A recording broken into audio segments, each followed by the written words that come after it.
I'm at Egan Gardens in Salem with Ellen. Hey, Ellen. Good morning. You know, I just love your new doghouse here. I bet your puppies just really like going in here. They do, because the green roof we've planted on it keeps this house really cool in the heat of summer. And for a nursery dog, they sometimes need a little cool spot. They do, yes. So if I wanted to do this at home, what kind of steps would I have to do?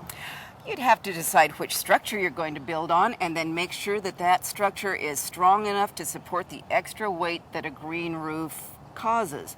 You'll have to have extra waterproofing over the original roof, and then you'll be building a shallow bed on top of the roof. You'll need to provide drainage in the form of tubes of some kind to take the extra water off. But of course, the purpose of the green roof is to help absorb water so that you have less runoff overall. Sure, because we do eventually get into some rainy time, so that makes sense. So you have to really prepare for that time. Yes, you do.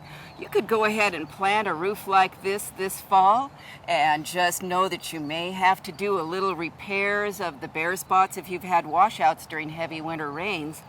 But this is a good time for planting when the plants can settle in as the weather grows cooler through the fall. So now what kind of plants would we choose for this kind of green roof? You'd want to use plants that form a mat of roots, ground cover type plants, like creeping thymes or succulents. They need to be able to handle extended periods with very little rainfall like we get in the summer. And they need to be able to handle the intense heat that you would have on a rooftop unless there were trees nearby shading it. Well, I love that this arrangement. It really looks like a patchwork quilt. And I would think that this was kind of trial and error, and maybe you'll do some changing around next year if something didn't work or you like the color somewhere. Definitely. You have to think of it not so much as a garden for ornamental purposes as a functional unit. However, that's no reason why it can't be pretty too. There will be plants who will grow faster and stronger than the others and push the others out. Your original pattern might not stay quite the same. Okay. So while we're going to be planting this, do we use just garden soil? You want to do bags, potting soil for that? I would use bagged potting soil. It'll be lighter weight and it'll drain better. The soil dug right out of the earth is much too heavy and poor draining to use on a roof like this. You know, I just think that this is such a cool thing to do, and it keeps you cool.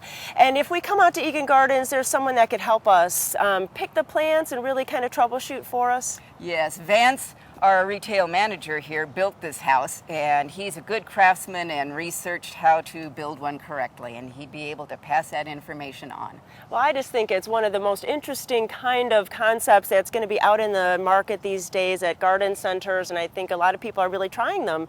So come on out to Egan Gardens and talk to Vance and maybe make an echo roof at your house. Thank you. Thank you.